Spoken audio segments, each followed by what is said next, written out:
Very good morning. And hari ini hari kedua kita buat ini sesi forum lah. And hari ini saya amat bersyukur dengan ahli panel-panel yang kita ada hari ini lah. So ini kali kedua kita akan bertumpukan perhatian kepada rahsia-rahsia temuduga. Hari ini kita nak tahu lah. Let's say kita pergi ke interview. Masuk interview, lepas itu kita gagal. Kita pun tak tahu kenapa gagal. Kita keluar, tunggu result. Lepas itu 2 minggu sudah lepas, tak ada panggilan. 3 minggu tak ada panggilan. Lepas itu 1 bulan, kita pun anggap ini sebagai gagal. So lepas itu kita attend another interview. So kita tanya sendiri, adakah kita resume salah ataupun dalam perbualan di dalam interview kita buat kesilapan? Kita tak tahu. Because pihak interviewer tak akan beritahu langsung kepada kita. So hari ini kita ada kedua-dua expert lah, HR expert yang kita ada hari ini ialah Encik Johnny dan Encik Safri akan menerangkan ataupun bocorkan rahsia-rahsia temuduga ini kepada anda semua supaya bila anda pergi ke temuduga anda tahu apa kesilapan-kesilapan ataupun kelemahan-kelemahan kita yang ada. So hari ini dalam segi ini kita akan pergi dalam topik nombor 1 ialah apakah kelemahan calon semasa temuduga. Dengan ini saya ingin menjemput Encik Johnny untuk berkongsi dengan kita. Silakan Encik Johnny. Terima kasih Encik Michael. Salam sejahtera semua. Selamat pagi ya. And thank you for coming out to attend this forum. Saya pagi ni saya akan cakap dalam 2 bahasa, bahasa Malaysia dan juga bahasa Inggeris lah, campur-campur ya. Saya harap semua boleh faham lah. Okey. So jadi topik pagi ni ialah mengenai apakah kelemahan ya calon semasa temuduga.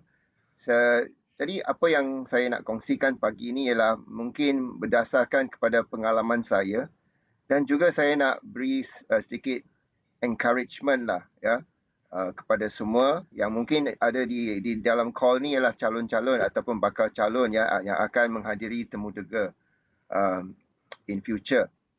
So I think perkara pertama yang saya ingin nak teraskan di sini ya, semasa sebuah organisasi dia advertise satu jawatan kosong, hiring manager ya, jadi mereka yang akan interview ya, at the background ya, sebelum dia advertise ya jawatan ni telah pun mengambil masa untuk memikir apakah skop kerja. So they actually take a lot of time to think about what kind of candidate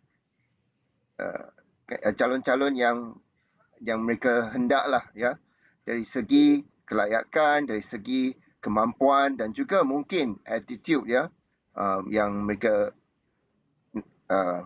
they are looking for lah in that sense.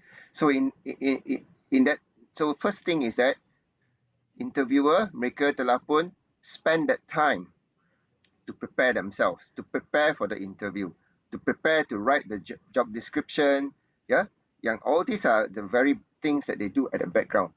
Now, so sebagai seorang calon, saya harap kamu boleh menghargai ya segala efforts, all the energy, the effort, the time that the interviewer already put in beforehand sebelum memulakan temuduga.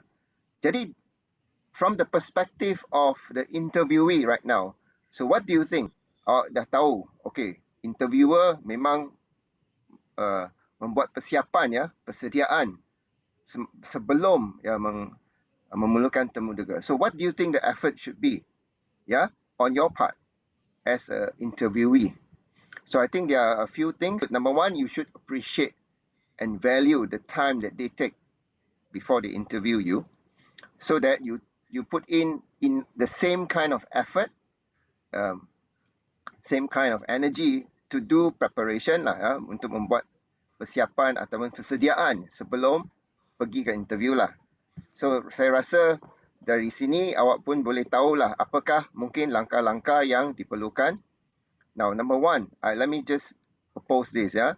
Sebagai seorang bakal calon untuk menghadiri interview ni, first thing is you have to prepare yourself mentally.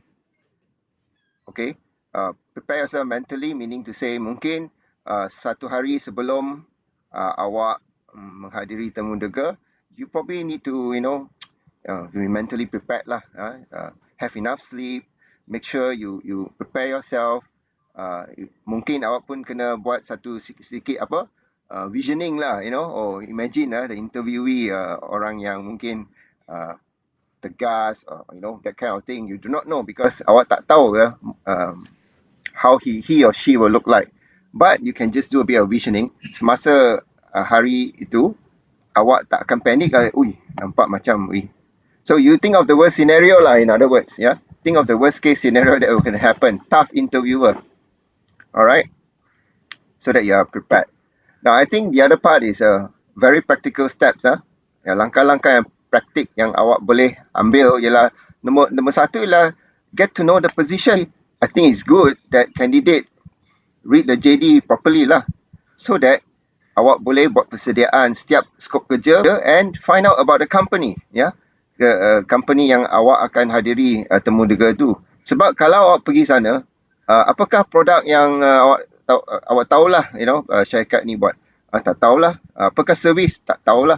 Then you are definitely at a disadvantage, Inilah salah satu kelemahan kandidat yang tak buat persiapan, tidak mengambil tahu, tidak ada sikap nak ambil tahu, curiosity, to find out about the company. So that's one very important. So you need to also have a proper dressing, maybe appearance. Janganlah selekeh pergi ke interview pakai slipper lah, pakai shorts lah, yang itu memang no lah. So you have to understand apakah pertama jawatan yang awak memohon, and what kind of job, so that you know how to dress appropriately. Kita punya dressing mesti appropriate lah to the occasion, because you need to respect the position, you need to respect the interviewer, you respect the organisation that you are going to walk into. Contohnya, jikalau awak nak apply sebagai engineer, tak perlulah pakai coat dengan tie, kalau maybe that's not required, but you just be smart casual. Make sure you wear a shirt. Kalau tie mahu, boleh juga. Don't wear jeans kalau boleh. Wear pants, proper office pants. So that will be inilah recommendation lah for me, from the perspective of the interviewer. Now, because why is it important? Kita boleh membuat analisa that a person who groom himself well, who take care of himself or herself well, would most likely be also do the work reasonably well. That means dia pay attention to the detail, pay attention to yourself. So you love yourself means you also probably will love the job lah that you're going to do. Now, ini adalah salah satu tip sahaja, bukan selalunya betul, okay? But at least that is one sign lah that you are interested in the job. Bayangkan, think about this opposite. Somebody go in slipper, pakai jeans lah, tak pakai socks lah, So what do you think? Would you want to hire this kind of person? You will also start to think, whether this person really serious about the job or respect the position or not. Okay, I'm running out of time. So I just want to tell you this, general knowledge about the company, in summary, dress appropriately, okay? Have a positive attitude on the interview day, all right? Now, be able to communicate, that is very important, very important. Itu adalah satu kelebihan di mana hiring manager will look out for.